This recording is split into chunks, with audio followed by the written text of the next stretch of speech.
The price tag of President Trump's vision of remaking the American nuclear arsenal soared on Tuesday as a new government estimate put the cost of a 30-year makeover at $1.2 trillion, more than 20% higher than earlier figures. The rebuilding proposal includes the nation's nuclear weapons, bombers, missiles, and submarines. The report from the Congressional Budget Office was the most authoritative accounting yet of the full cost of rebuilding an aging, potentially vulnerable nuclear arsenal that often relies on Cold War-era technology. It was published just weeks before the Pentagon is supposed to issue its first broad nuclear strategy of the Trump administration, an assessment called the Nuclear Posture Review. Secretary of Defense Jim Mattis, who had been a skeptic about the need to preserve the nuclear forces for 100 land-based missiles, in silos across the American West, said in September that he had changed his view and now believed it was necessary to preserve them.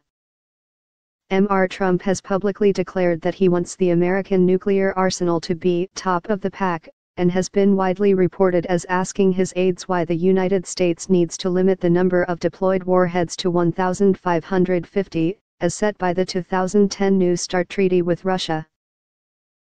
But he has said nothing about breaking out of the treaty, and the estimate issued Tuesday by the Budget Office is based largely on plans that were left over from President Barack Obama's time in office.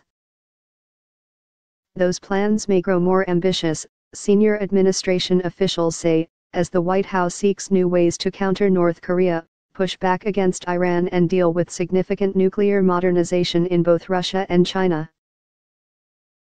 The authors of the Nuclear Posture Review were told they could consider the building of new types of nuclear weapons, even some now prohibited by treaty.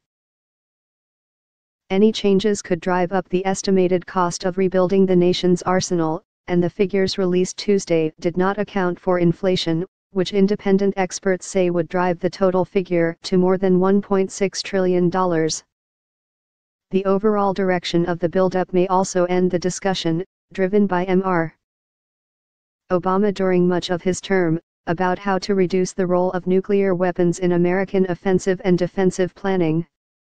In the end, Mr. Obama walked back from his vision, deciding against eliminating one leg of the triad made up of weapons carried aboard ground-based missiles, submarines, and bombers, and he rejected advice from some of his top nuclear strategists about how to bring the total number of deployed American weapons below 1,000, even if President Vladimir V.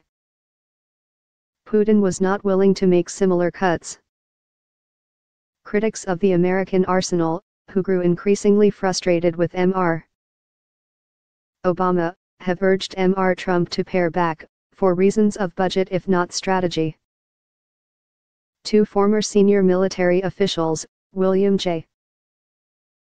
Perry, who served as Secretary of Defense, and General James E. Cartwright, who served as Vice Chairman of the Joint Chiefs of Staff, described the congressional report as a wake-up call in a letter Tuesday to Mr.